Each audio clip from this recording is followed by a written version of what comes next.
那个现在我们是在 KBW 的这个现场。KBW 是从2018年开始就在韩国首尔举办，一直以来都是在每一年的9月份时间，每一次行业里面大家都是先参加韩国首尔的 KBW 会议，接着就去新加坡了。刚进来，大家看一下，这个区域叫做 Photo Zone， 这个主要是用来给大家拍照的。我们实际上是可以给大家看环境，看看整体这个环境。这是有一个背景墙，然后整体这里面是对今年的主题是 Impact。对，然后这里是有几面镜子，给大家用来去拍照打卡的。他们这个其实说实话，我在行业9年了，但是我是第一次来 KBW 的会议的。对，因为每一年我们都跳过了韩国的，然后直接去新加坡的。那你看这里面还有一个 Game Zone。对，这也是我们在其他的，我们发现行业里面现在越来越多的峰会可以给大家提供，比如有些提供按摩区，对吧？你看他们就提供了这个拍照区域以及这个游戏区。这个游戏区我看是有很多人过来玩的，大家可以给个镜头。对，这里有这个飞镖，对，有玩飞镖的，然后还有打篮球的，对，然后这里还有跳舞毯的游戏，对。这里还有一个这个给大家也是这个拍照的，对，就是趣味性比较好。那我们现在去转一下，我们看一下这个画面吧。那么是今年的几个主要赞助商，我们看到有 Stable， 对，然后这里有这个林记，对。那么今年的这个大会的话呢，它是举办时间是从22号开始一直到28号，但是它的主会议的话呢，主要是今天和明天，就是23号和24号。那么今年主会议的主题就叫做 Impact， 大家也看到了 Impact。然后我们可以看这里有一个，这面墙是这个 Face the Block， 这是这个主办方 Face the Block。对，听说这个主办方他们背后的这个投资人的话呢，也是韩国的几大财团之一，其中有一位是好像是说是这个 SK 集团。那么2025年的大会呢，主要的聚焦点是在这个 AI， 就是这个是在每一场会议都逃不过的话题啊。今年的这个主要的叙事就是 AI 和 Web3 的这样的一个结合，然后另外的话还有这个链游 GameFi， 以及现在非常火的 RWA 是这个这次的这个主要的议题，同时还有这个全球监管的动向。那么今年2025年大会的话呢，也邀请了非常多的这个重量级嘉宾啊，包括Donald Trump 就是特朗普的大儿子，以及这个 Eric Trump。Donald Trump 应该是今天早上，我不知道我们这个没来得及去听 Donald Trump 的这个演讲。那还有这个 Arthur Yas， 还有现在也是非常火的一个名人，就是 Tom 李，作为以太坊的这个财库公司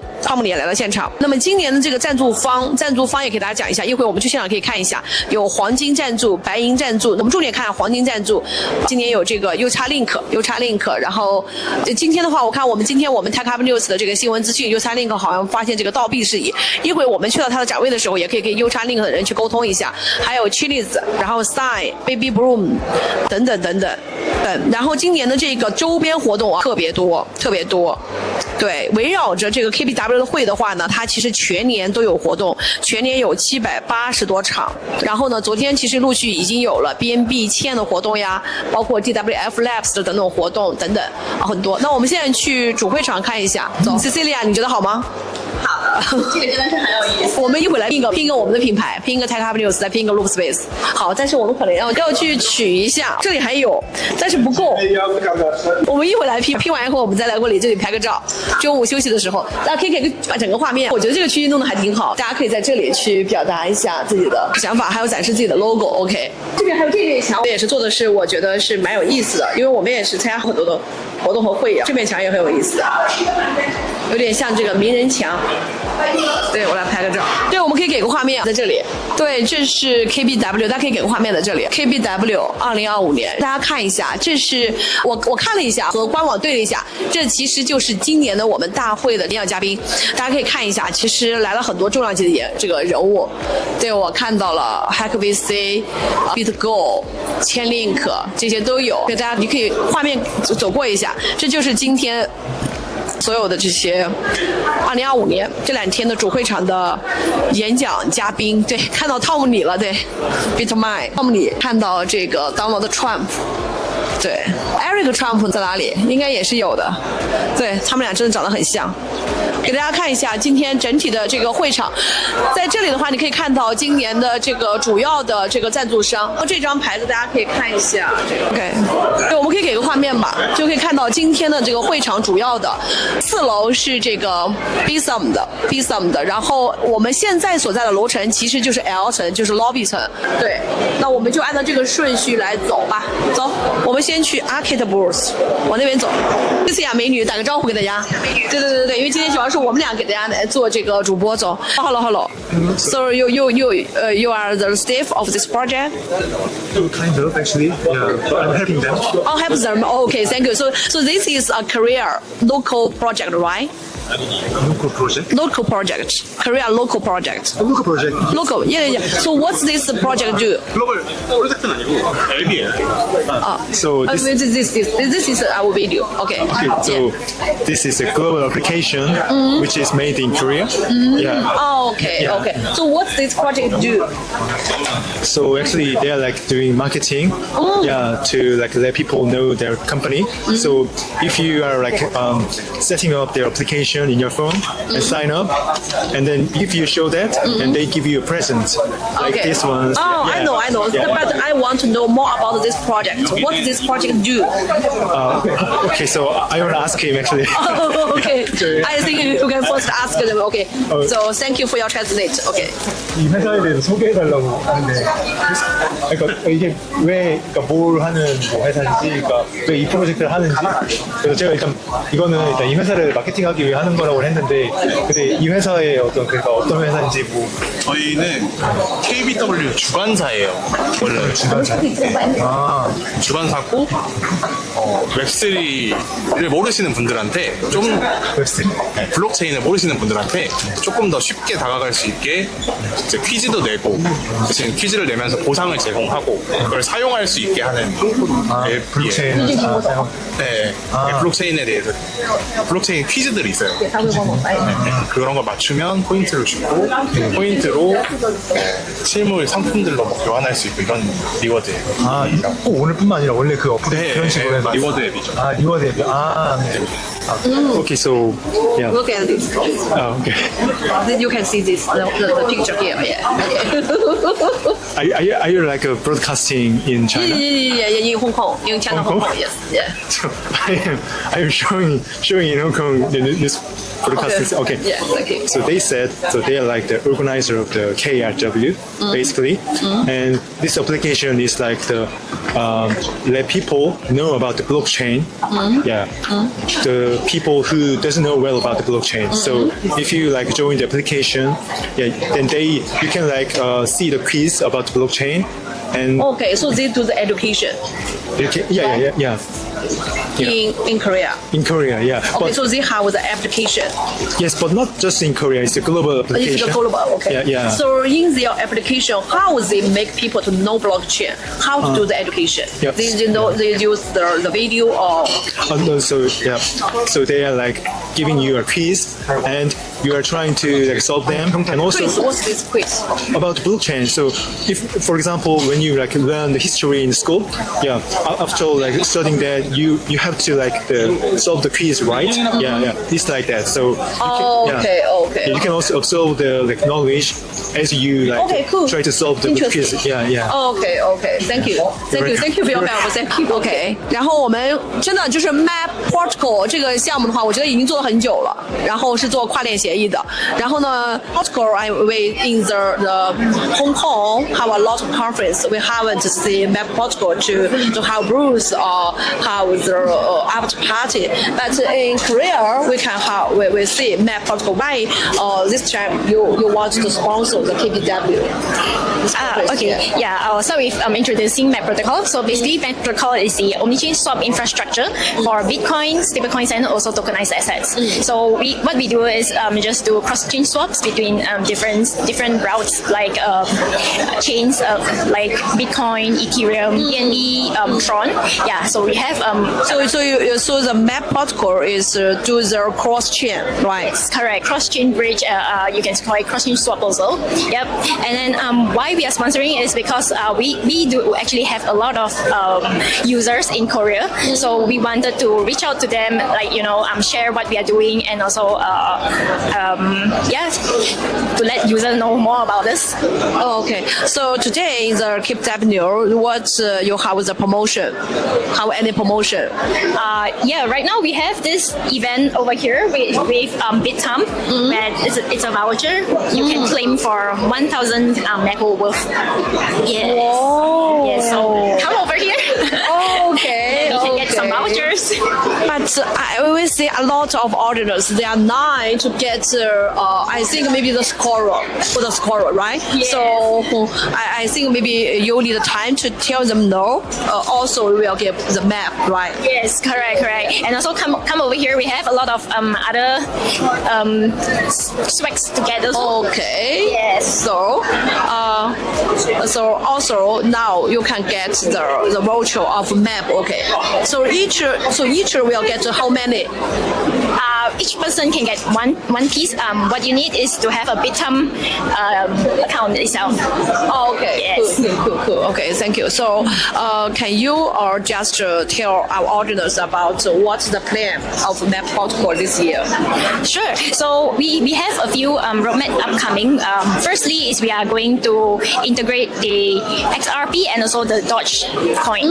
Yes. Okay. So this AIP and the Doge coin. XRP. Okay, cool. Yes, XRP and Doge coin is coming up soon, which we will be launching in a few weeks time. And also we are having a new governance that is coming up too, where we will do how let me think, how would I say? So basically it's a governance where we will get the users to participate in all the like for example, if we want to get a new chain or we want to make buybacks of our Maple tokens. So all of these will go through our users. So we will change how we do things over here too. Okay, so now Map have listing on how many exchange? Sorry? Map have already listing on exchange. Yes, Maple itself, our token is already listed on chains like DEX. Yes, BitGet, or we have this BitTum, and then we have a few more like let me think. Upcoming soon is Kraken. Yes. Okay. Yes. Kraken. Yes. Okay, cool. Congratulations. Okay. Thank you. So Map we are listing on Kraken.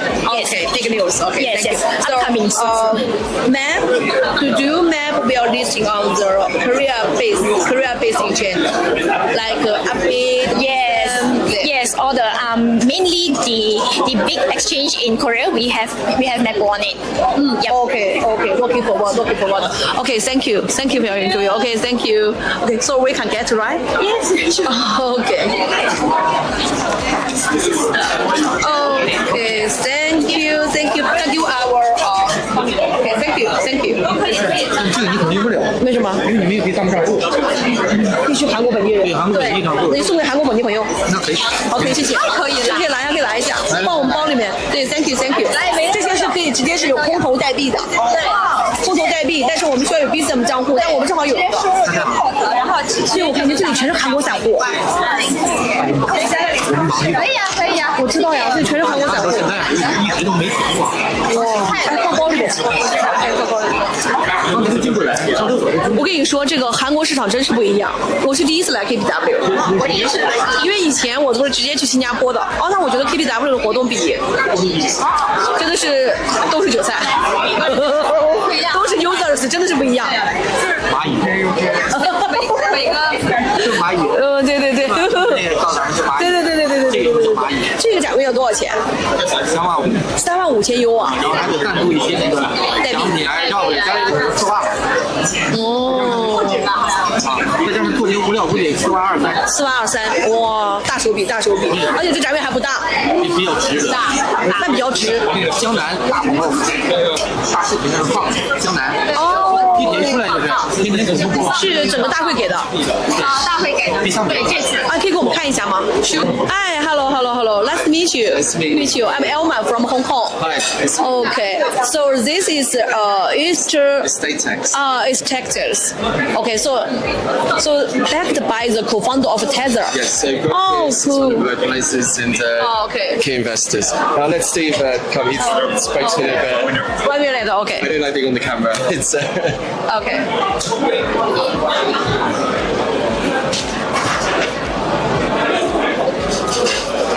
Hi, nice to meet you. I'm Steve. Okay, my name is Elma from Hong Kong. Coming from my base. Alright, cool. Okay, so you first can introduce about this project. Okay, yes, so we're StateX. We're tokenizing real estate. As you can see, we're backed by the co-founder of USDT. We have the biggest community in tokenization of real estate, one of the most active, passionate communities in RWA. We recently launched our token on Kraken, on MXC. Already listing on Kraken, MXC, yeah. And it did really well. We went from a 20 mil FDV all the way up to 600 mil FDV at one point. So we did over 30x. We're stabilized around about a 4x at the moment. It was one of the most successful launches of the summer. We're launching our own L1 blockchain towards the end of the year, early next year as well. And by the end of March, early April, we're going to be the main authority in RWA. The main thing that we're doing is the issue that I see in tokenized real estate and in crypto in general is a lot of crypto people are just marketing to crypto people. The category that we're in is called real world assets, RWA. So you need to have something that has that mass worldwide adoption. And realistically, we're not seeing that in crypto. If you go out to the streets of so you're from Hong Kong, right? And Hong Kong's very, very forward-thinking city, you know what I mean, and a country. But if you stopped 100 people in the city centre of Hong Kong, old and new, just random people, and you said, how are you currently invested in altcoins? How many do you think will say yes? You know, not many, right?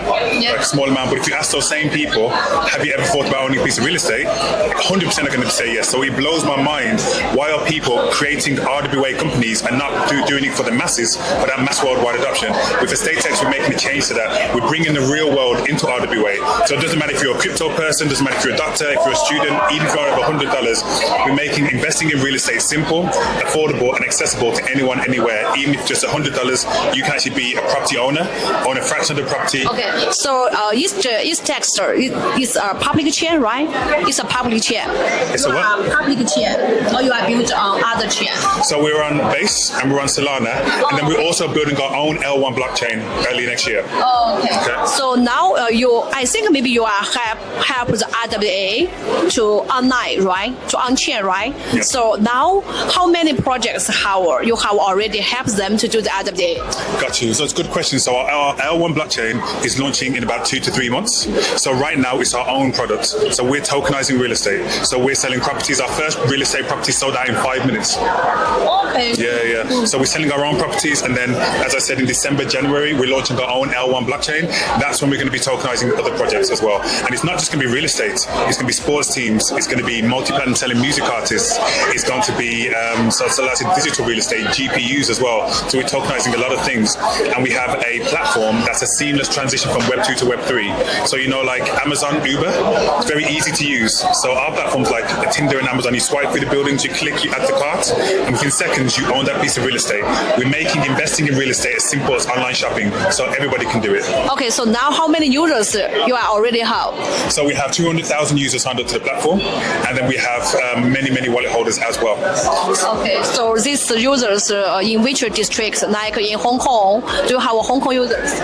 So we have users in Hong Kong, we have users in China, we have users in Middle East, UK, Europe, America, worldwide. Yeah, worldwide. So, but I was recently in Hong Kong actually, and China as well.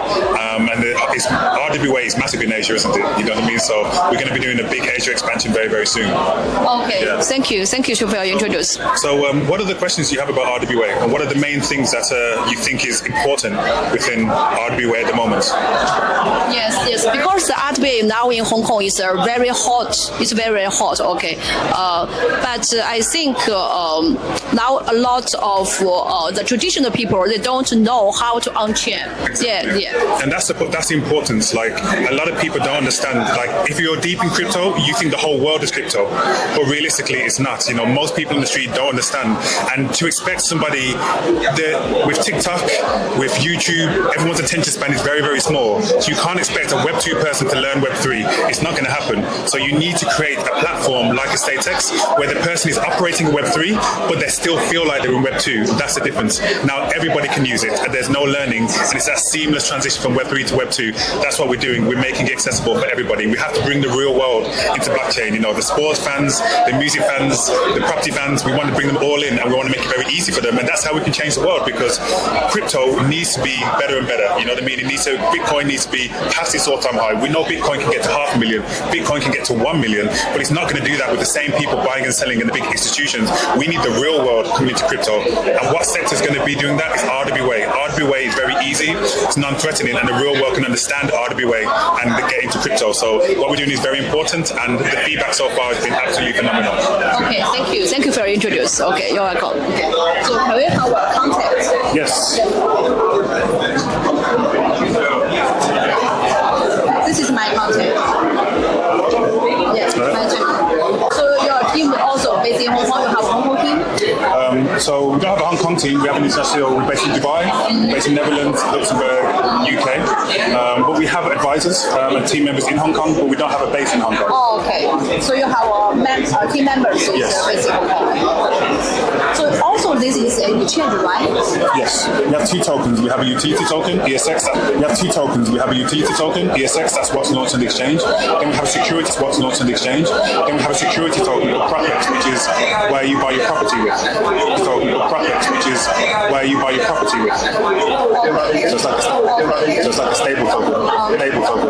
Okay. All right. So I'm gonna send you my details. If you want to open the Hong Kong market, we can have a lot. 这个项目是做什么的？ KBD 的话是做那个分散型数据库，哦，做数据库的。做数据解决方案。哦，明白，是去中心化的解决方案吗？还是中心化的，还是去中心化的？去中心化。哦，去中心化的数据解决方案。明白。我看它和 AWS、谷歌、阿里巴巴，包括这个 A 开头的是哪家公司啊？不太清楚。反正都是云服务商都已经有合作了。哦，是等于是帮 Web3 项目去做数据的。哦，明白。目前有合作过哪些项目呢？合作的项目其实非常多。看一下。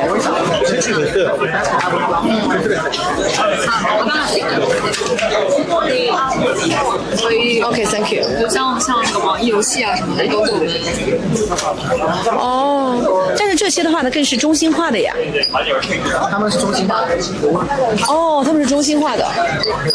明白，这个东西韩文也看不懂。我觉得他们应该是在存储上做了一些，是将云服务器、云厂商这些合作起来，然后他们虽然是中心化存储，但是可以分散到多个云服务设施上。哦，明白。然后如果说存的数据有一些性能上的要求的话，他们会分层设计，就是他们有计算层去处理这个 circle 语句。会明白。我理解起来，相当于他跟这些服务商合作完了以后呢，再把他们分散出去。对。哦，您是做什么的？我是 research 吧，就是我还是学生，然后在一家小 VC 吧做投研。哦，明白。那是在韩国，在哪里？在中国。在哪里？中国哪里？哦，我在杭州。挺好的。在浙江读书。哦，快，加一下这个青年基因。我们和浙大区块链协会也会有一些。哦，我是链协的目前的副会长。副会长，年轻有为。今年在年初的时候，以太坊杭州还有一些。哎，我扫你了。OK。波卡中国行，因为你们应该是跟 Freya 是认识。哎，对。对。我就帮 Freya 做一些活吧。哦，现在不怎么参与。那你是本科毕业？硕士。哦，硕士。哦。那你接下来是什么？现在 VC 做研究对吧？对，应该留在那边写投研吧，写文章什么的。哦，明白。我们是媒体，有时候呢，你可以放到我们这边来。对，我们也有自己的推特账号，就是对东亚资本可以搜一下。好呀。Nice to meet you. I'm Elma. Yeah, I'm from Hong Kong. Yes. Can we just sit here? Wherever What do you think? Is it okay to stand? Or Oh, sit? okay. Yeah. Okay. See, you can see here. Okay. The picture. 那个是有点挡着了。Yes. Okay. Yeah. We just want to know. So, no engineer is a very famous project. Okay. Yes. So I think you have changed your name. Right. Okay. So why you change engineer to the Edge Cloud? So EigenLayer is the base protocol, which enables developers to basically build all types of applications and services. What we've done with EigenCloud is we've expanded our product offering by actually building out some of those products ourselves. The first one was EigenDA. EigenDA has been around for a couple of years. It's by far the most scalable data availability solution in the world. We're already about 100 megabytes per second. We're going to be at 1 gigabit per second by the end of the year. So in a similar nature, we're now building out a couple of more products. We're going to be rolling out EigenCompute at the end of this month. And in fact, we're doing it right after this conference here. And we also have a couple of more things up our sleeve that you'll kind of see that kind of encompass a whole product offering that we're calling EigenCloud. And the whole idea is really just to make it much easier for developers to build like unique, differentiating, valuable applications with crypto primitives. Okay, thank you. So this is your fourth time to come to the Seoul? This is my third or fourth time in Seoul, but my first time to KBW. Oh, fourth time to KBW. So what do you think about this product? I'm very blown away at how many people are here and the excitement and energy, and there's just a lot of new people I've never met before, so it's been a lot of fun. It's my first day here, so I still have a lot to do, but I'm looking forward to being here for the next couple of days. Okay, have you ever been to Hong Kong? I've been to Hong Kong one time, yes. When? It's been about 5 years. I don't remember the area that I stayed. Yeah. But I enjoyed it. I stayed there for 2 days. I was there for a developer event just like this. Maybe a smaller one though. But yeah, I enjoyed my time there. I would like to go and spend more time there. Okay, so now what's the plan of engineer this year?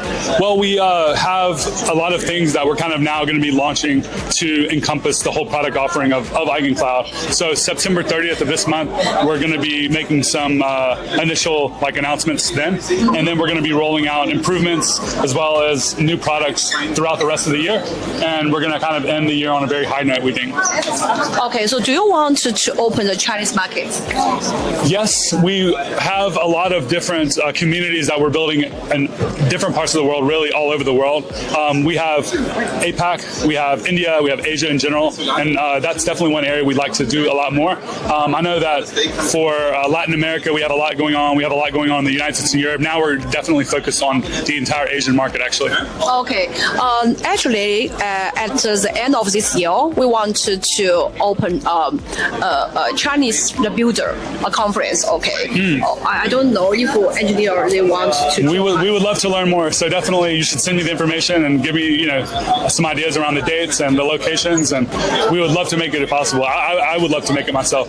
Okay. And actually, I also want to ask if a project wants to engage on their engineer cloud, how they can engage? Yeah, go to the eigencloud.xyz website. You can join our Telegram. You can join our Discord. You can reach out to me or anyone from the company on Twitter. There's a lot of different ways that you can chat with us. You can even set up a phone call with us by going to our website if you're a developer and wanting to build something. So we have a lot of ways, but I guess the best way would be to go to our website and then kind of go from there. Okay, so do you have any project to invite a lot of the builder to build on their engineer?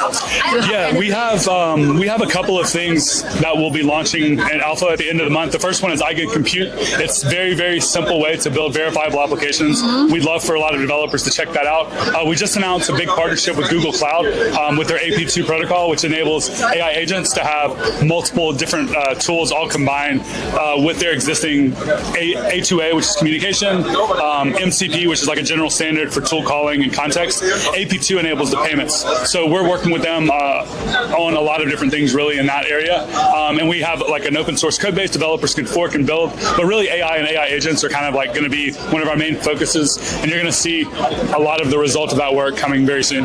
Okay. We know now how a lot of coins they have the DAT plan. So do you have any DAT plan? It's definitely been a discussion, but I can't comment on it at the moment. But I would just say keep an eye out for news from us, and potentially we may or may not be working on that. Yeah. Okay. Thank you for your interview. Okay. Thank you. Okay. Thank you very much. Nice to meet you. Can I have your contact? Yeah, sure. Okay. Thank you. Asking you. Oh, you are director of development at Edge Cloud. Okay. Okay. I really want to invite you to the Hong Kong because we will host a conference about the builder in the mainland China area. Okay. Then we'll please send the information. Yeah, send the information to you. Okay. Thank you very much. So much. Nice to meet you. Nice to meet you as well. So, 1 million please. Okay. So, I think Gara is also a very famous project. Yeah. So, can you just to introduce Gara to our audience? Our audience is from the China. Okay, the Chinese audience. Yeah. So Gaia is a decentralized inference network.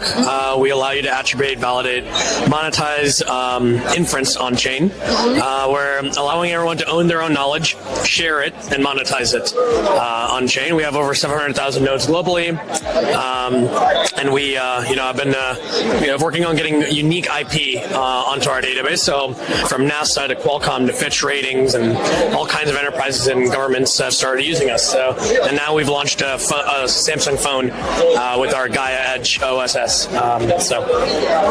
Okay. Yeah. So I want to know what is Gaia's roadmap for integrating AI, hardware, and Web3 data security? Sure. So Gaia's roadmap for integrating regional security is we actually have our phone. What's this? Oh yes. We have our Samsung phone here. I really want to. Oh, you ordered it? Yeah. Yes, because I have a Solana phone. Oh, you have a Solana phone. Yeah, but now we want to get it. This is a proper Samsung phone. Whoa. Yeah. The Gaia phone. So this is on the Galaxy S25 Edge. Galaxy. Okay. Yeah. Ooh. So. Gaia phone. Okay. And we're launch. How much? It's going to be different based on how early you buy it or not. But right now, I believe it's about $1,100, $1,200. But watch out, we're going to be able to drop the price down even more soon and actually launch a very large campaign for airdrops. That's all I can say. We're labeling it an agentic internet phone. So we're going to have a lot of partners, very large names that you guys already know, who are going to be airdropping with us. So it'll be big. Okay. Yeah. Today, how can we get this beautiful phone? Yeah, go on our website. We have all the links, and it's available in Hong Kong. So if you want to buy it, it's one of the first regions. Korea and Hong Kong are the first regions, actually. Okay, cool. Where we can buy and get it? Online. Online? Yeah. Now can online to buy? Yeah, to buy, it'll be released in 2026 Okay. Yeah. Okay. So I want to know how can developers participate in Gara node operations and earn Gara tokens? Oh yeah. So the node program has been active for over a year now. We finished our season 1 of airdrops, but the season 2 and 3 are coming up. But anyone can go set up their own node. It's 3 lines of code. It's super simple.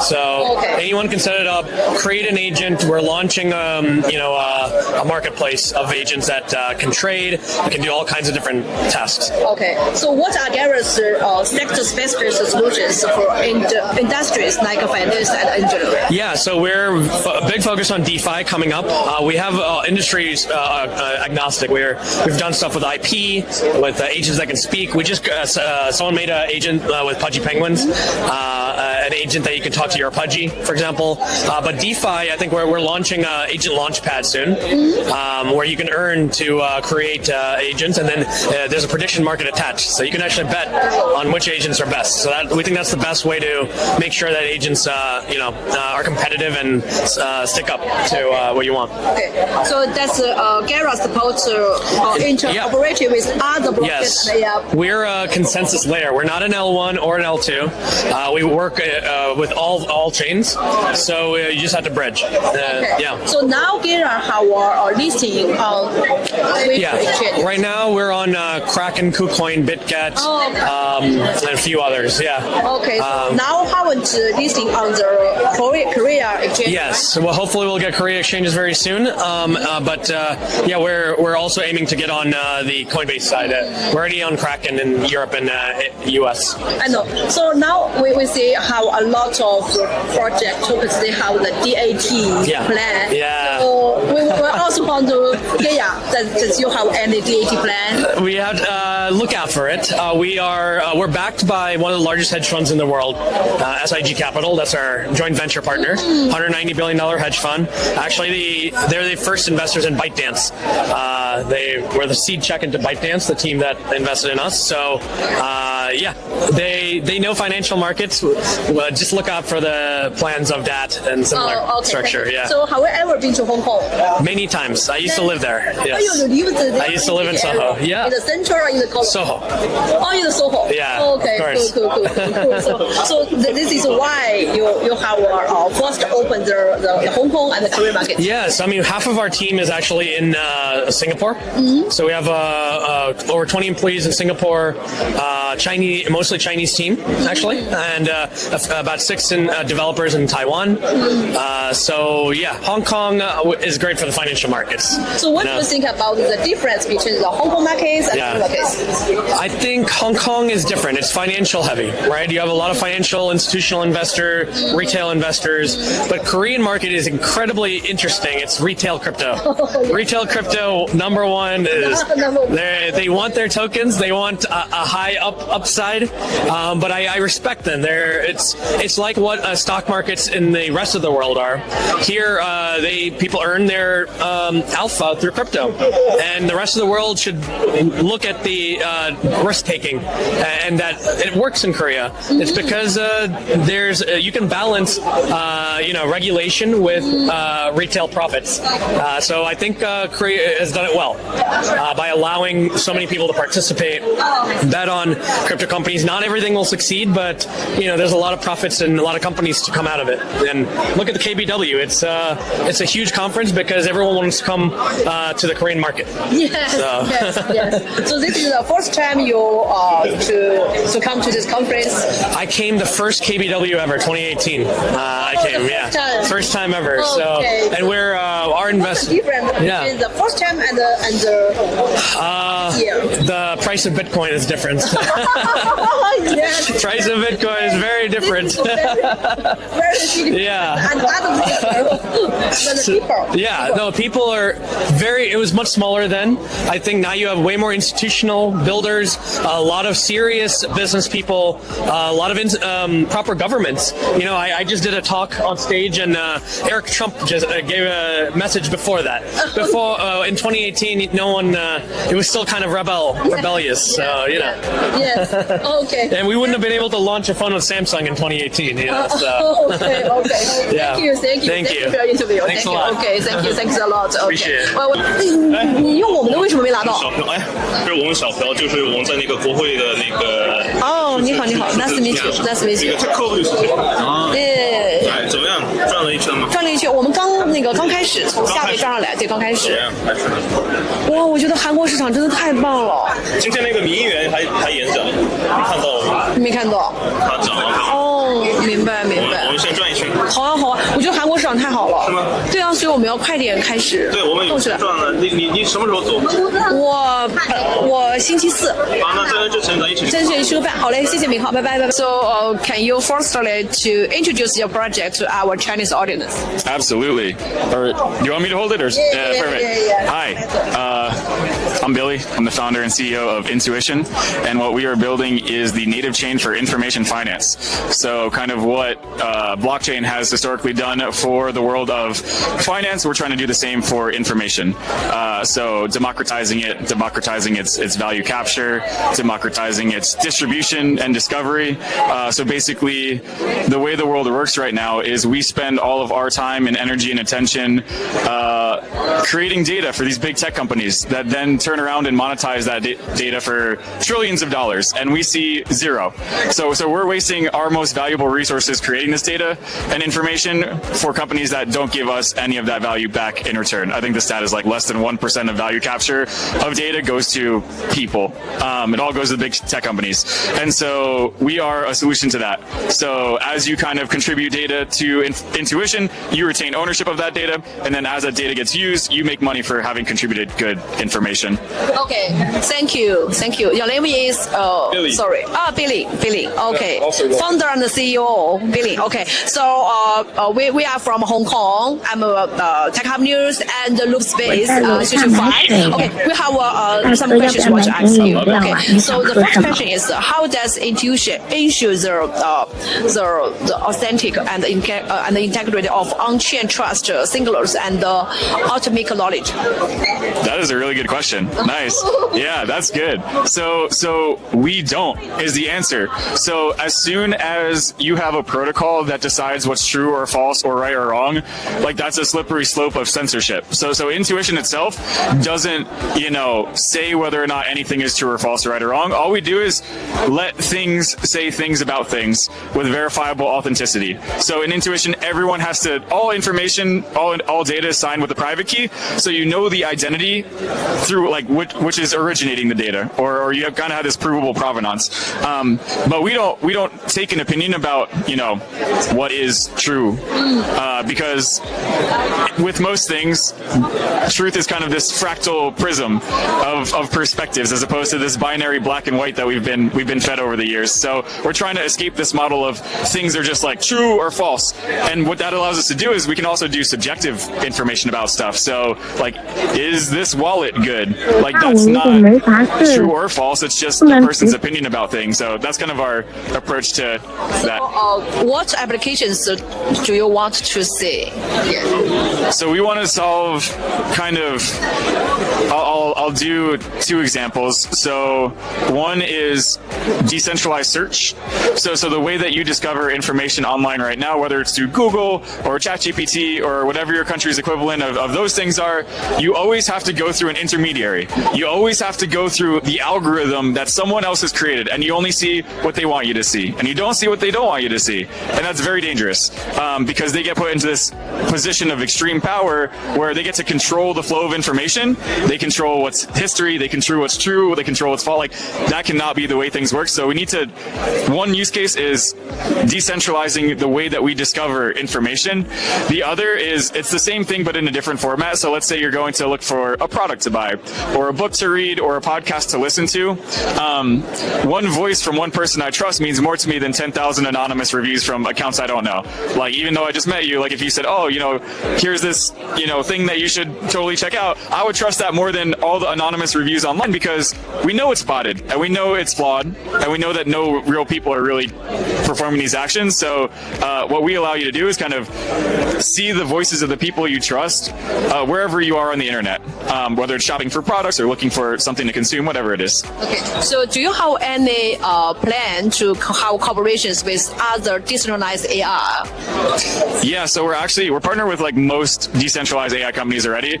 We also founded, along with Gaia over there and a couple other groups, the AI Sovereignty Alliance.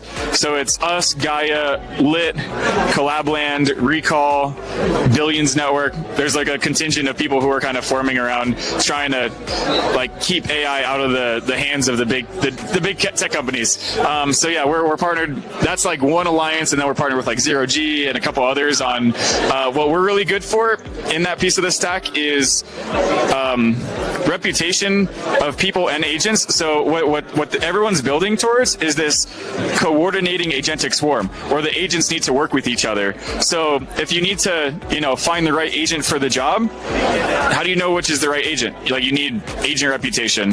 So we solve that. Like you can publish data to Intuition and then agents can kind of find each other and people can find the right agents. So yeah, that's kind of one of the main things we're working on in the AI intersection. Have you ever been to Hong Kong? I have never been to Hong Kong, but I was thinking about maybe going after this. Yeah. Welcome to Hong Kong. Thank you. Yeah. Yes. So this is the first time to the store. Yeah. First time to the KBW. First time to KBW. First time to Korea. Yeah. Okay. So what do you think about this conference? It's amazing. It's like much better put together than I could have ever expected. And there's like the attendance is great. People are great. Yeah, everything's really cool. Okay. Looking forward to see you in Hong Kong. Thank you. Okay. Nice to meet you. I'm Elma from Hong Kong. Okay. So your projects, Boundless. Yeah. Bring Ziki to every chair. Okay. Cool. Hello. Yes. So can you introduce this project to our audience? Okay. Yeah, of course. Ready anytime? Okay. Thank you. Shall I go? Yeah. Sure. Okay. Hi, I'm Sasha from Boundless. We're here at Korean Blockchain Week. Boundless is bringing ZK to every chain, as it says over there. We actually run a prover marketplace. We are tech and chain agnostic, so we are really the backbone of ZK proving in the ZK space and also in the blockchain space.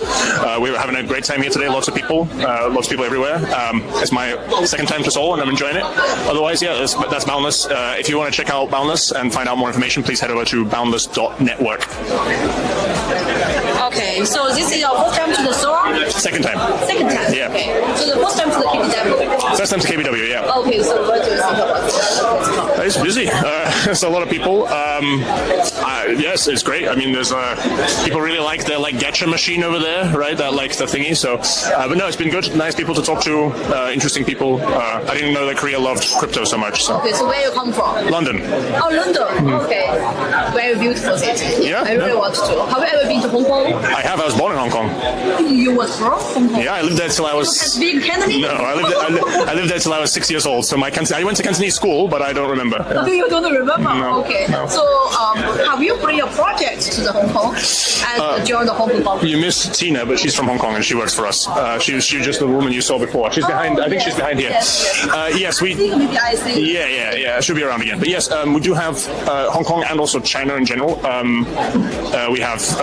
She leads the marketing front there. We have lots of provers who run on our network from China. So we have big companies who have basically miners who run lots of mining in China that we run as well. So what do you think of the difference between the Hong Kong market and the foreign market? Good question. I'm not sure I'm the right person to ask. I think to be honest with you, I've mostly dealt with mainland China, so I can't tell you in specifically the Hong Kong. I've only dealt with provers from mainland China, so I don't know. Yeah, I don't know anything about the Hong Kong market. Okay.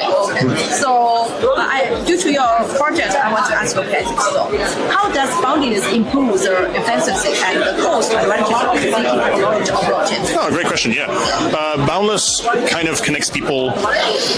So the question is how does it improve ZK technology? How does it improve the space? Boundless connects people who have resources, who have computing resources, GPUs, to people who need proofs. ZK proofs right now are made much quicker with GPUs, and it does this in a great way in terms of incentivizing provers to actually come online and actually do ZK proving as opposed to other things like AI, which is very hot right now for GPUs.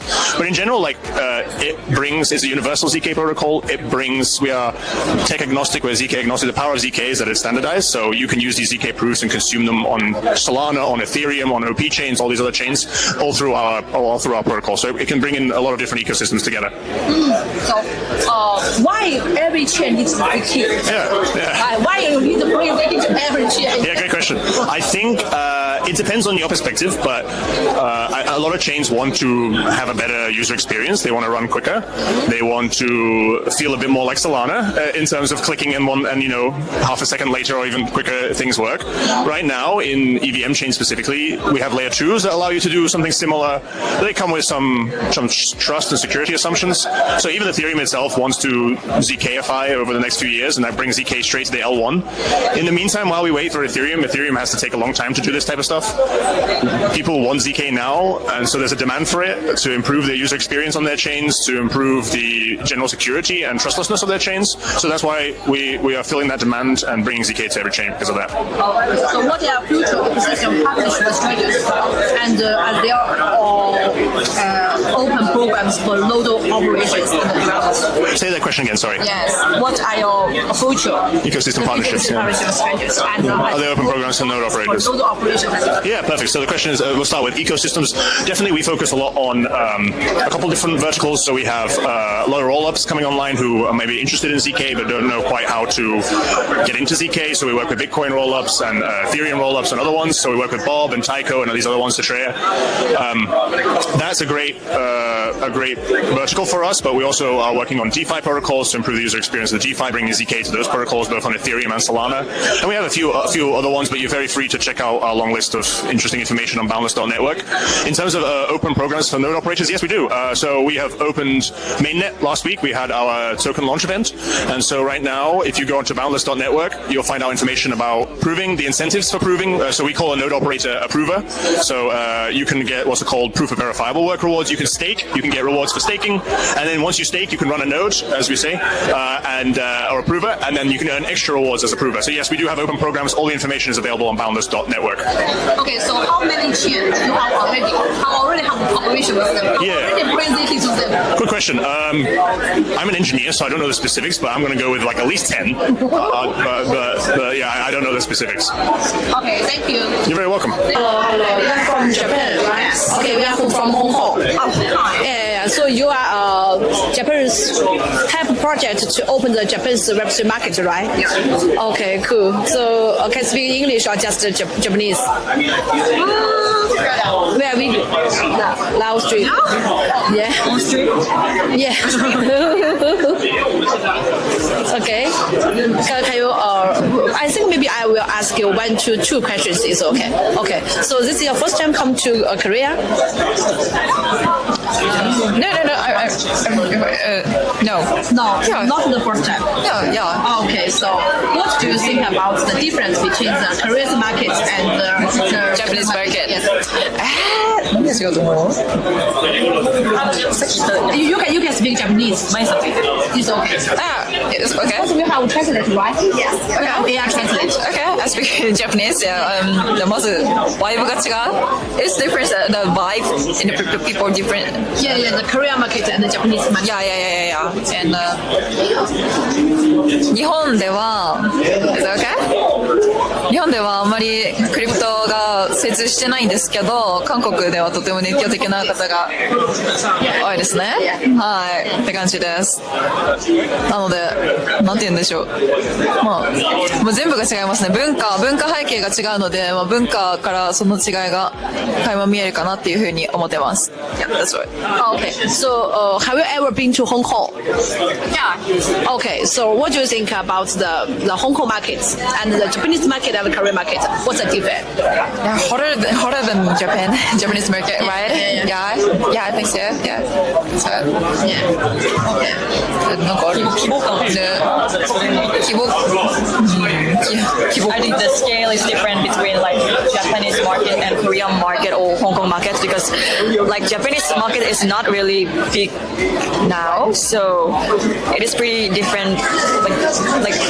To be honestly, like Japanese people are not really interested in Web3, so this is a biggest difference, I think. Actually, I think this is the Japan market. I think is something like the Hong Kong market. Yeah, Hong Kong market is also a lot of the retail market. It's a lot of the institution. Yes, it's a difference between the Korea. Yeah. So have you ever been to Hong Kong? Yes, I've been to. Okay. So how many years about this company? 2 years. 2 years. 2 years. 3 years. Okay. So how many Web3 projects you have already helped them to open the Japanese market? Over 140. Over 100. Zoe is a perpetual DEX on Sui. We're brand new. We're running as a GMX model, kind of like the Jupiter on Solana. We just launched about like 6-7 months ago, so it's pretty brand new. It's new. It's very new. It's very new. Hong Kong based. Not all. So my co-founders are in US. I'm kind of just like running around, doing a lot of liquidity partners, collaborations. So you have already launched your coin? No, not yet actually. Not yet. So we're about to launch it this year. Okay. I think I have followed your Twitter. Yeah. So this is the perp protocol. Perp's decentralized exchange. Oh, okay. So as you see, the biggest one right now is Bluefin on Sui, but we're now trying to catch up to the volume. We're doing about like 800 million a month, about 200K fees, and about 13 million in TVL. Okay. So we're growing. Oh, okay. You are growing very fast. Very fast. Yes. So what's the difference between Zero and the Jupiter? Hyperliquid. Yes. Hyperliquid now is very hot. Yeah, of course. And, well, first of all, I think that Hyperliquid is a very siloed ecosystem. The biggest difference we have is that we're on Sui, right? As obvious as it is. Sorry.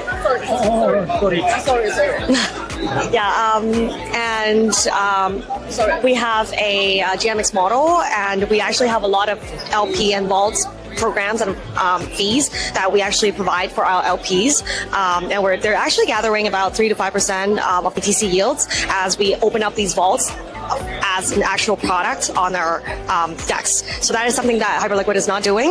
We're offering also SUI index tokens for about 40% APR and 20% on USDC. So we can actually launch these pools very, very quickly and help the issuers of the stablecoins or the issuers of these tokens to get more yields and get more volume in trading. And that they're actually betting against the traders, providing the fees, providing the liquidity. Sorry. Okay, and so providing the just tell us about your team, because I'm missing DEX. I think DEX is very hard to build. It's built than the CEX. So can you just introduce us about your team? Yeah, of course. So our team background, myself first, I've been in DeFi for about 6 years now. I actually entered crypto in 2017, 2018, and I've been running across venture capital, different DeFi projects, a lot of launchpad advising, and my co-founders are actually very heavy engineering background. They worked on multiple projects in DeFi before, based in New York, and I was actually a founder of an AI project last year, which brought us to using intelligent operating system behind the PerpDEX, which is going to be an alpha that's about to launch. Okay. So why you choose SUI, this publishing, or a lot to choose other? Yeah. First of all, I think the security and the speed of the chain.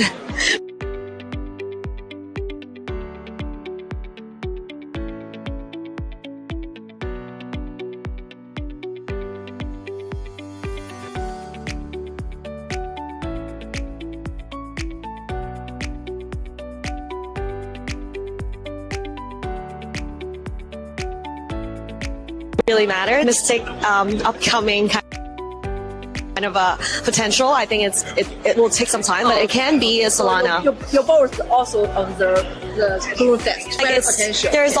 There's the DeFi of SUI hasn't really kicked off yet. There's definitely a lot of growth and the room for growth for SUI. I think it's just have a lot of upside and potential because there's not a lot of competitions. So there's actually only about 3 to 4 different Perps protocols on SUI right now, and DeFi there's like less than 10. So I think there's still a lot of growth. Okay, so what do you think about the KBW conference? Because we know that they have a lot of Korean local users, but I think maybe a lot of there is CEX users, a lot of the DEX users. What do you think about that?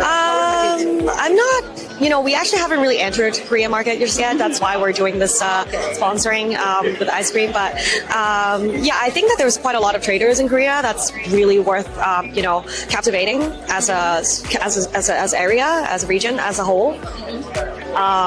So I think I'm not really differentiating the sex traders or the DEX traders per se, but I'm sure that there's a lot of traders that's going on Base, that's on Solana, that's based here. Okay, the last question. Because you have come from Hong Kong, so what do you think about the big difference between the Hong Kong market and the Korean market? Oh, it's actually very different. Hong Kong is more capital oriented. I think there's quite a lot of funds that are a little bit less degen, I think, potentially because there's a lot of Chinese funds that are doing delta neutral strategies that are just private equities that have invested in BTC many years ago.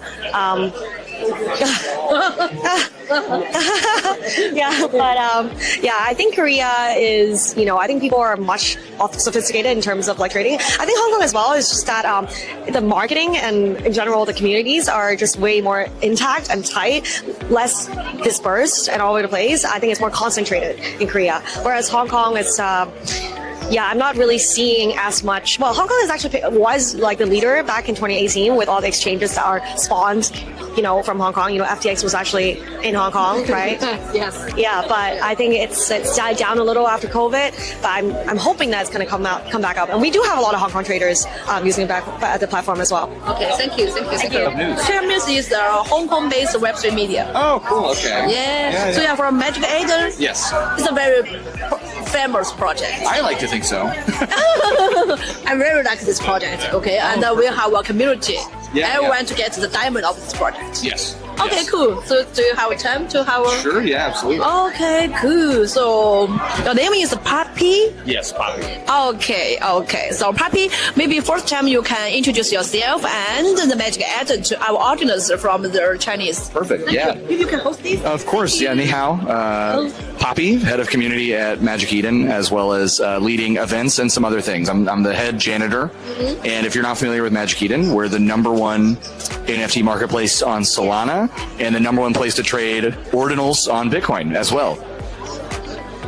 Okay, so you are the head of community. Yes. So what's the plan of this year of Magic Eden? So I think for Magic Eden, the big thing this year is change. We have a few new products that have yet to be released that will be coming out soon, and some changes to our legacy business of NFTs, as well as some expansions. And if you want to get involved, you can join the Magic Eden community. And we actually just had our governance platform go live as well, so you can have a direct say in some of the future and vision of the platform. Okay, cool. So Magic Eden have already launched the token? Yes, Magic Eden token is live and tradable. Okay, now have already listing on the exchange? We've got a lot of listings, actually. The other day, we did about $130 million in volume just on Upbit, the exchange here in Korea. But we've got a lot of the tier 1 listings, Binance, Upbit, Bybit. I know Magic Eden is a very, very famous project. Yes, I like to think so. In the NFT. Yes. Yes. Okay, so what is the blockchain and NFT industry background of the Magic Eden team? Well, the background is pretty strong. It was launched in 2021 during the sort of Solana NFT bull run and became the #1 platform for Solana NFTs. And from there, we sort of expanded multi-chain, and we're also now the #1 place to trade ordinals, which are like NFTs on Bitcoin. But we're really just multi-chain full experience now. So within our app, you can trade Bitcoin itself, ordinals, as well as Solana NFTs, Ethereum NFTs, and tokens. So all assets, all chains live in Magic Eden. Why did the Magic Eden decide to expand to multi-chain support beyond just Solana? Yeah, I think multi-chain is sort of just the future, you know. I personally got my start in Solana, and I'm a little preferential to Solana, but I can also admit that there are great things happening in many ecosystems. And so our sort of thesis is to be able to make sure our community and users can always have the best opportunity no matter where it lives. Okay, so what ecosystem and traffic advantages does Magic Eden's launchpad offer to NFT creators? Oh yeah, so the Magic Eden Launchpad for NFT creators is really the best place to launch a collection on either Solana or on Bitcoin. It's where the majority of people go to find new opportunities, and there are still new opportunities in NFTs. And we can provide some assistance in both your go-to-market and your post-market. So making sure that when you launch, you've got a good distribution of people that you can be reaching out to, that you have some good marketing support, and then after the fact, we'll continue to be a long-term partner to make sure that the future of your project also does well. Okay, so what are the key technical innovations of Magic Eden? I think the cross-chain NFT market. Yeah, I think the key technical differentiators for Magic Eden are probably the sort of all-in-one experience.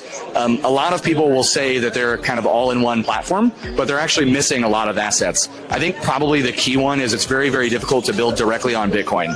It's very challenging. It's very challenging. More time consuming, more expensive. And so for that reason, there's not as much competition that's trying to pull those assets in. So with regards to on-chain fees, because a lot of the Bitcoin ecosystem now is layer 2s and they're sort of abstracted away, but actually fees generated on Bitcoin layer 1 itself, we have 98% market share because it's very difficult for other people to come in and build.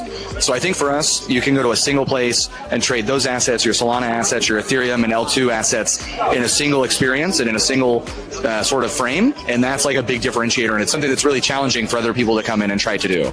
Yeah, you are the head of the community of Yes. Magic Eden. So now the community, which area is the most big community? Magic Eden is a pretty well distributed community. We've got people that are in Latin America, in Africa, in Asia, and Europe. I would say we do really well, actually, pretty globally. And we actually have a few very specific regional groups that have an emphasis on where they live. So we've got a really strong group, as an example, in Latin America called Ijan Magico, which is like the Spanish name and they're very strong. We've also got very strong groups specifically here in Korea, in China, actually. A lot of people that are supportive of Magic Eden. Turkey, Vietnam, and Thailand. Those are some of the really strong ones, and I think we have these sort of local groups that form because there's also a language barrier sometimes. So if you're in a more English-speaking market, it's probably easier for you to understand all of our core channels. And so we're very lucky that we've got strong people in the community who have sort of taken it up to take that message and translate it efficiently and build local community in these other language markets. Yes. So how many communities in the Chinese In the Chinese community, we've got currently that are active, like around 2,000 to 3,000 daily members that are sort of chatting regularly. But as far as stakers and people that are holding the token as well, it's a lot more. I think total token holders, we've got somewhere in the ballpark of like 350,000 holders between centralized and on-chain exchanges. And a good percentage of those are people that are related to China, Hong Kong, Taiwan, these sorts of areas. Actually, a lot of my friends very like Magic. I love that. You have good friends. Okay. Thank you for interview. Yeah, thank you so much. Do you have we can how contact? Yeah, of course. Yeah, okay. 他们是一个非常好的项目 ，Magic Eden， 对，是在 NFT 是龙头项目 ，NFT 的龙头项目。So, how Magic Eden now how booth here? No, we're doing a side event this week, so we have like a little pop up. Oh, can you send us your side event? Yes, I would love to. Okay. Because this is like more. This is more like retail focused. So we have basically, we took over a local coffee shop and clothing store. And so we'll be there all week, like selling merch, doing coffee, inviting in like actual local people to try to like download the Magic Eden wallet for the first time. Okay. So I can send this to you. Okay. And I'll be there basically every day from 11 to 2. Oh, okay. Then you will go to the Singapore, right? Yes, of course. Okay. You have to. Yes, of course. And I think if you have time, I think maybe later we can have build a team, invite my team to the group, and then we can have collaboration. And I think maybe I want to ask more questions about this project. Yeah, I also lead like influencers and media as well. So yeah, we can have a conversation around like media stuff in Hong Kong and whatnot as well. Yes. Can we grab a selfie with this? Yeah. Okay. Thank you so much. Thank you so much. Thank you. I'm Elma. Hi, how are you, Elma? I'm from Hong Kong, and we are a media platform. Okay, based in Hong Kong. Fantastic. So your Mr. Rabbit. Hang on, have you spoken to our PR people, Leslie? Oh, okay. I'm not allowed to do anything. Oh, okay. I want to ask you these questions about your. I'll be told off. Oh, okay. So you need the time to tell them, right? Yeah. So where are you? Can I take Oh, okay. We are. This is our logo. Yes. Tech Hub News. We are based in Hong Kong. Yeah. 对，那我们来采访一下 BitNail 这个在比特币生态上的一个知名的项目。对，我看到你的那个照片，你看到了吗？在楼下。对，我看这次的话过来的话，比特币生态的这个项目，其实这次来赞助我看很少，基本上。没了。扣我还没看到哦，因为我还没看到你们。对，也就是说，目前在比特币生态还在持续去做事的，其实我看各场会议，其实你看到大家展览出来，其实都不多了。多了。对，所以看我们现在画面 OK 吗？好的 ，OK。那么现在我们非常荣幸啊，我们采访到这个 BitNail 的这个 CEO。Co-founder，然后看看您是否方便一下，一方面跟我们的用户去介绍一下您自己，以及介绍一下 BitNail，谢谢。好，大家好，谢谢。首先谢谢 Tech Hub，我是有回声了是吧？对，有回声。离得远一点。对，大家好，我是BitNail的 Co-founder 查理我入行快10年了吧，最早在以太坊社区，后面是早期建设波卡生态大概3年吧，然后21年的时候我是 Polygon 亚太区负责人。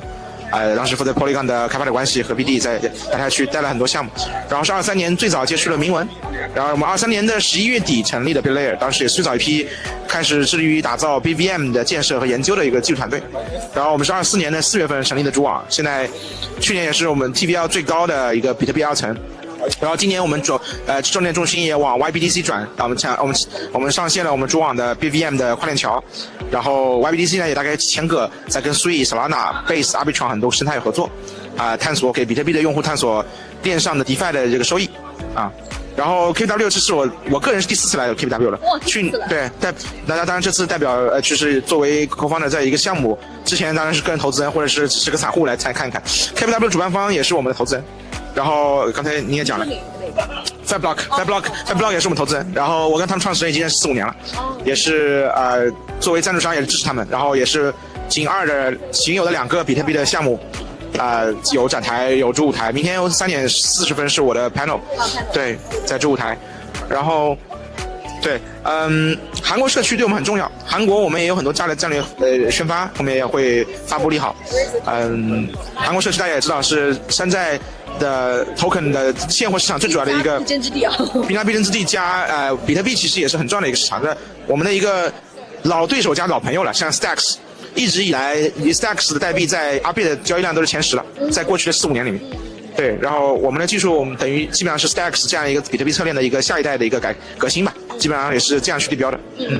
好的，非常感谢查理，因为我们知道，其实比特币生态的话呢，其实我记得是在去年、前年，其实是非常火热的，尤其是在前年的下半年到去年的上半年，那个时候一度的话，从铭文到符文到整个比特币生态，当时火爆的程度就已经到了，我身边的这些1级投资机构都直接说，Elma 有没有这个比特币生态项目给我投资一下，都是抢项目，然后项目的这个估值一度非常高，而且的话呢，很多机构都拿不到额度，对。所以的话呢，其实从一个非常火热的状态，然后到今天我们可以看到，就是说，其实我觉得你看，包括您说的这次活动当中，可能只有您、Bitnell 还有 Call， 那么现在就是属于一个比较冷静的状态吧，就是对于比特币生态，那你是如何去看待这个比特币生态这样的一个经历？然后你未来又是怎么看待比特币生态的？对，因为有一种说法觉得好像比特币生态已经就有一种说法说比特币生态已经证伪了，对吧？大家从一个火热的说，比特币生态会是以太坊生态的3倍。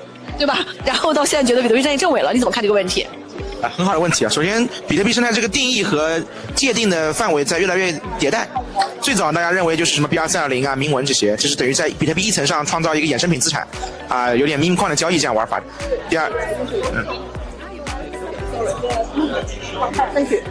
二呢，就是去年的时候，我们看到了很多比特币的扩容方案，包括2层侧链，加上那些 Meta Protocol 这些协议，包括还有一些应用层的项目，做比特币的这个 DeFi 应用的。怎么讲呢？我们看下来其实就是2个事儿，一个呢就是比特币的资产一直在升值，机构 ETF 进来，我们也是富兰克林战投的项目，跟很多其他的一些合规机构，比如 21Shares、Grayscale 这些都在聊。那么比特币作为资产是非常重要的，比特币的收益这个事情是越来越有需求的，如何把这个收益用去中心化或者半中心化的方式能够给到各种各样的散户或大户，这是大家需要解决的已经被验证的事情。至于其他的一些衍生品包括协议，到底哪个有共识，哪个能炒起来，这个事情我们不能叫证伪吧，至少这个热度已经散到了比方说 Solana 或者别的链上，然后山寨的这个行情大家也知道，从最早你看 NFT 包括再早一点什么GameFi 其实都是一波又一波会有一个潮来潮去，甚至最后被证伪的一个过程。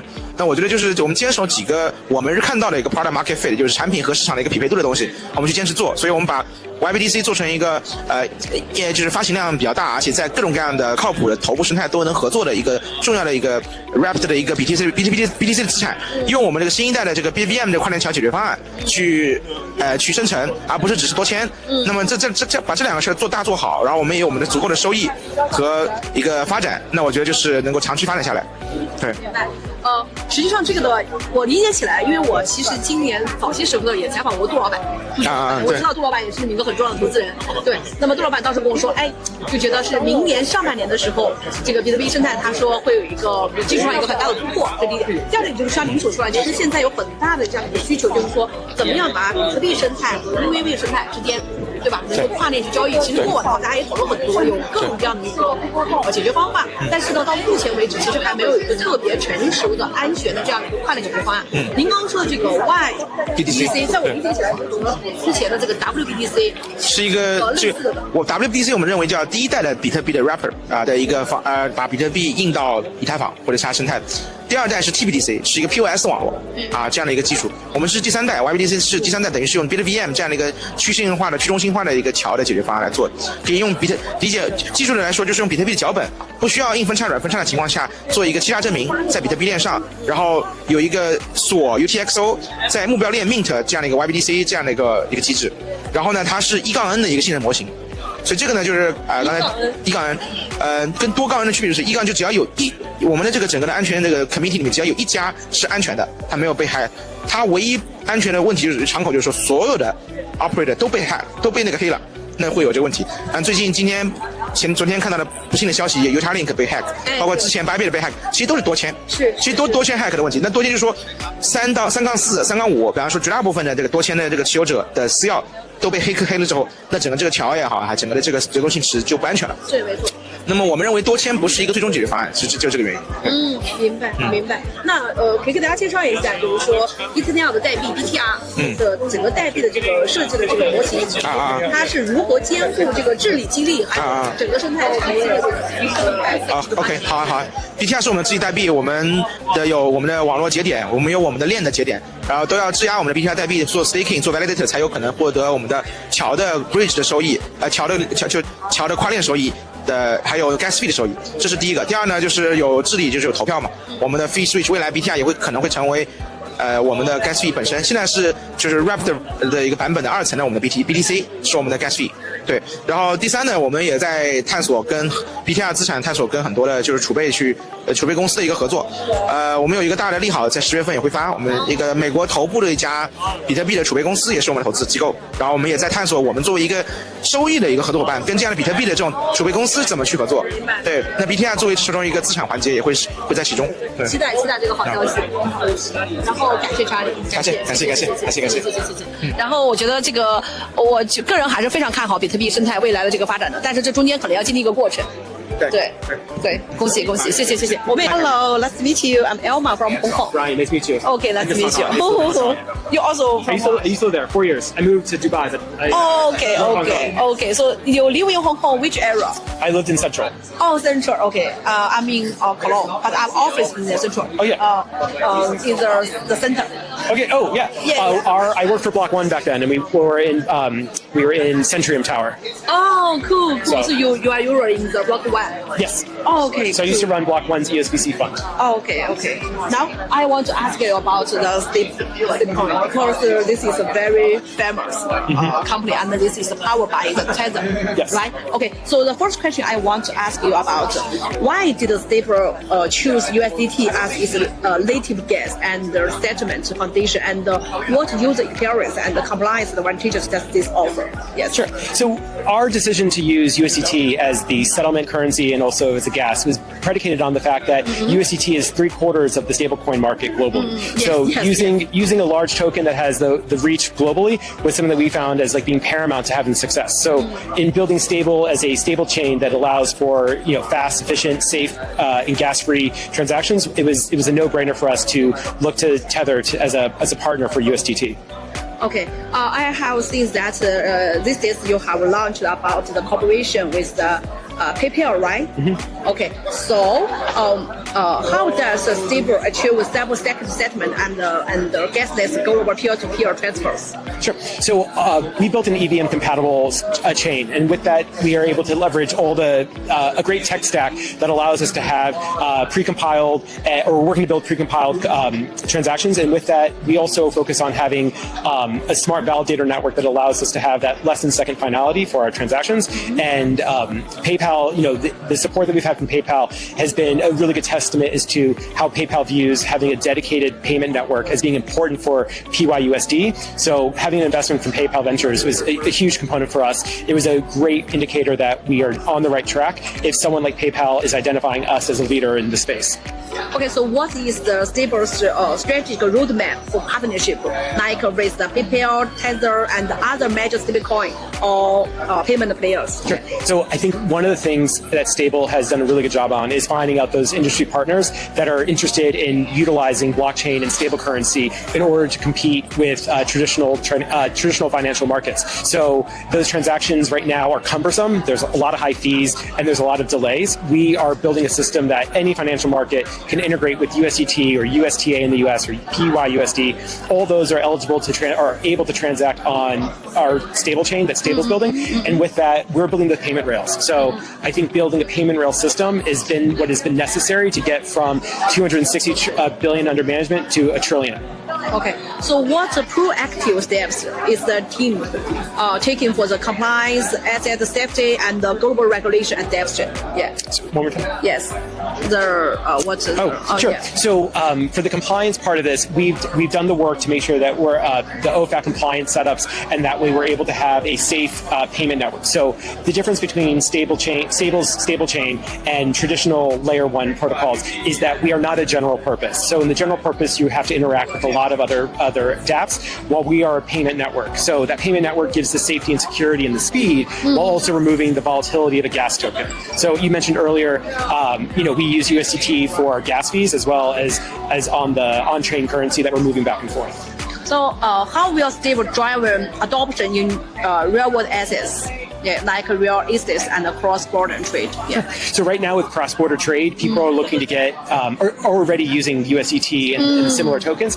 We're just making that better. So we were able to leverage the worldwide adoption of USDT, and we're helping USDT reach new markets, new consumers. But at the same time, on our peer-to-peer network, at the same time, our peer-to-peer network has removed the complications of using blockchain. So if a user would like to send money from point A to point B, we have actually made those gas-free transactions. So we remove the friction point, so we see the adoption from consumers to be we know will be very high up front because we're removing a pain point of the complication. Yes. In addition, we are also making it safe and secure.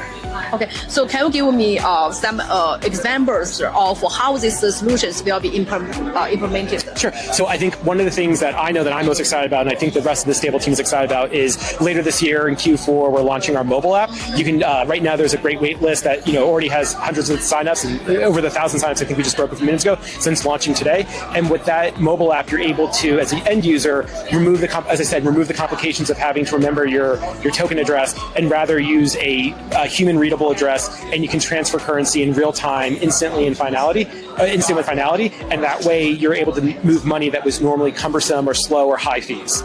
Okay, I know your Euro is in Hong Kong, and this is your first time to the Korea?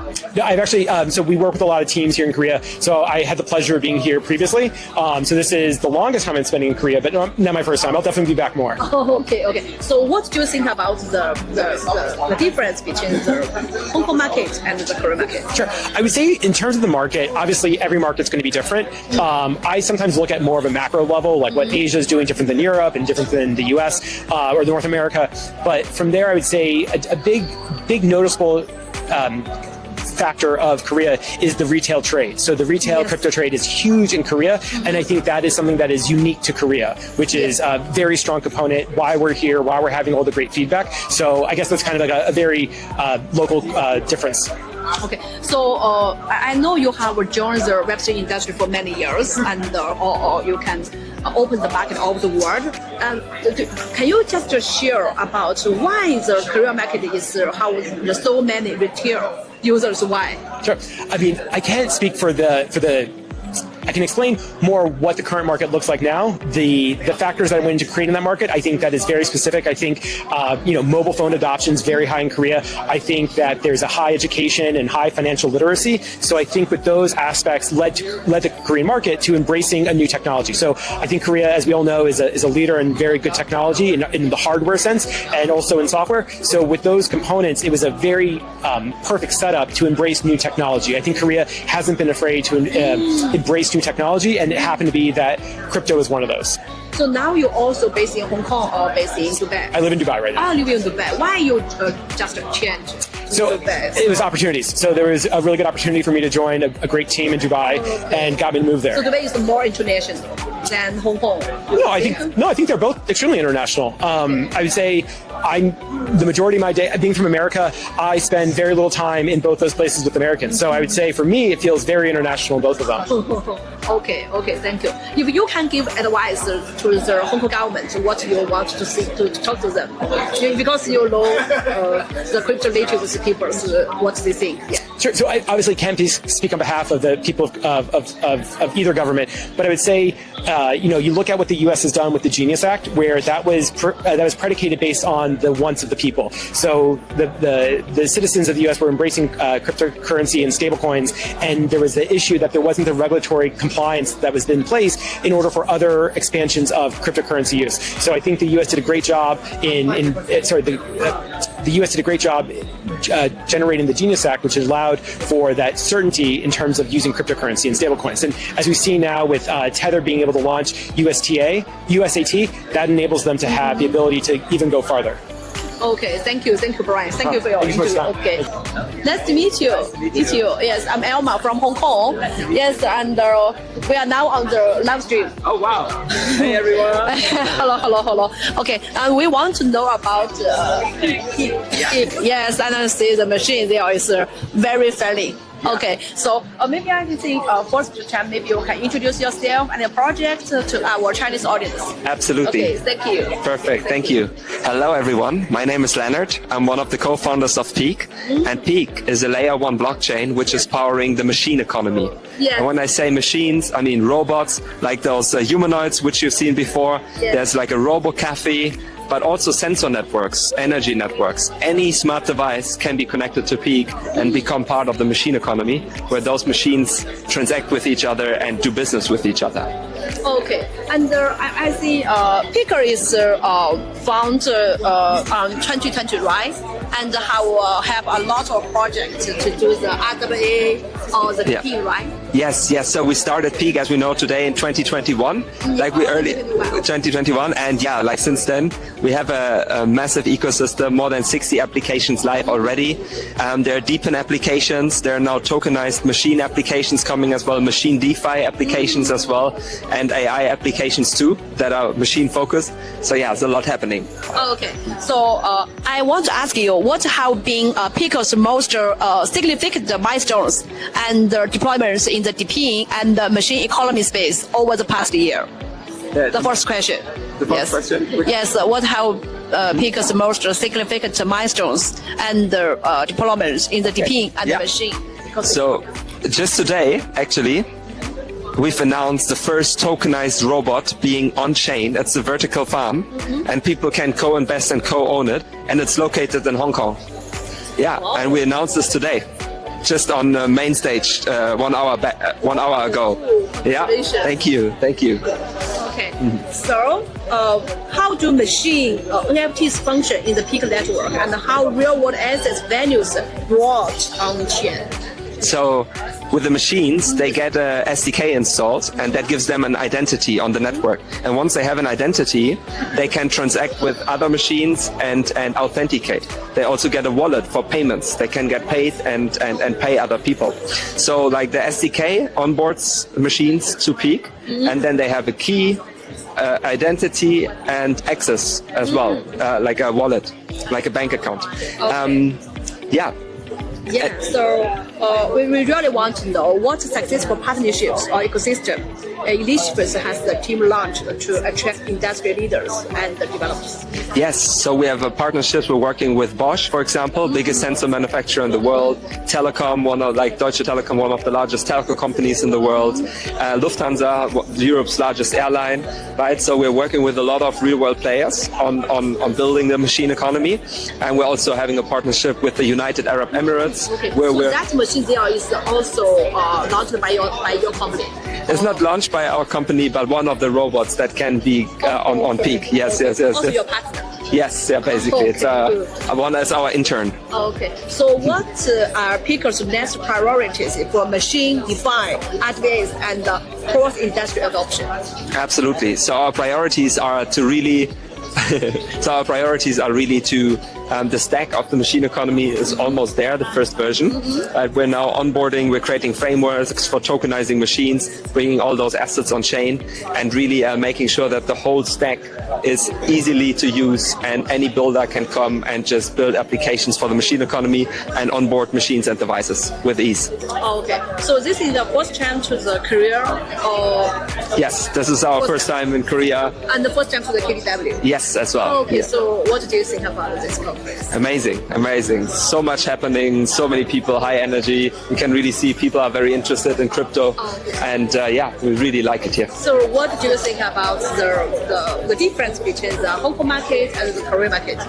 That's a very good question. I mean, in Hong Kong we've been a couple of times. Korea, I think both markets are very open and very pro crypto, and we very much like both markets. Yeah. Okay, so both markets you also will open, right? Yes. So now I know you have helped about more than 50 projects to do the tokenize. So how many projects there are in which area? The Australia or the European or how the Chinese? So many are in the US, Europe, and also in Asia. Yeah, so it's really around the world. We have a few projects also from China or like Hong Kong, and most of them are in Europe and North America, but it's really global. Just in Hong Kong is a lot of robotics. Shenzhen, right? There's a lot of robotics. Have you been to Shenzhen? Almost. I was hiking on the mountain in Hong Kong, so I could see Shenzhen, but I haven't been yet. I still need to go. Yeah. Okay. Yeah. Okay. Yeah, good. I think today the RWA and the DePIN is very hot in Hong Kong. Yes, in Hong Kong market. Yes. So, due to talk about the RWA, what the difference between the Bloom? You know the Bloom? It also is a public chain, and this is the number one RWA public chain. And so between Bloom and Peak, do you think how the... we're not RWA chain only. We're really a chain powering the machine economy. So it's focused on IoT and machines, but it has specific RWA framework for machines, right? And like it's focused, because you cannot just onboard machines on chain like you can onboard any financial asset, because it's more complex. You need to be connected with the machine. And so our specialization is really working with the machines, having standards with the machines, and then being able to also tokenize them. Yeah. Okay, so this is the difference between Picker and other companies. Yeah. Okay, good. Yeah. Thank you. Thank you so much. Already launched your phone? Yes. Already? Yes. In which exchange? Which exchanges? So BitGet, Gate, KuCoin, Kraken, Finance Alpha, Bitamp as well here. Bitamp, PancakeSwap as well. We're live there. So many exchanges. Yeah. Thank you. If you want to open the Chinese market, I think we can have a cooperation with your team. Sounds great. Yes. Yeah, it would be awesome. Yeah. So, David, nice to meet you. I'm Elma from Hong Kong. Elma, it's a pleasure to meet you. Yeah. So, where you come from? I'm coming from Seattle, Washington. Oh, cool. Seattle. I really want to go to this city. It's very beautiful. It is a very beautiful city. Yes, we are now on the live stream. You can just say hello. Hey, what's going on, guys? Hilda, are we on Loopspace right now? Hey, we are on the best platform, Loopspace. And if you want to get in the loop, just get looped in. Oh, cool. Okay. So I think maybe first, Chen, can you just introduce yourself and your media? Okay. Absolutely, yeah. I'm David. I'm from Genzio Media and Marketing Ecosystem. And basically what we do is we help a lot of projects scale through community management, social media management, event support, ad support. We really can do anything that you need for your marketing needs. We take a holistic approach on everything that really, could help you. So with that being said, we do everything, and we go to these events, we go to all of them, we talk to amazing people like you and this beautiful person behind the camera, and just we just have a good time everywhere we go. Okay. So David, I want to know, this is your first time come to the show? No, this is my third time, and I absolutely love it.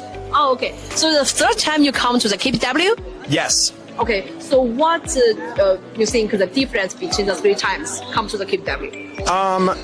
The only difference is that it just completely gets better and better every year. Better projects, better people, more adoption. It's better for the space, and we're just truly, everybody here's a pioneer, really, Even just coming to one of these events makes yourself one of that percent that is, different than others, right?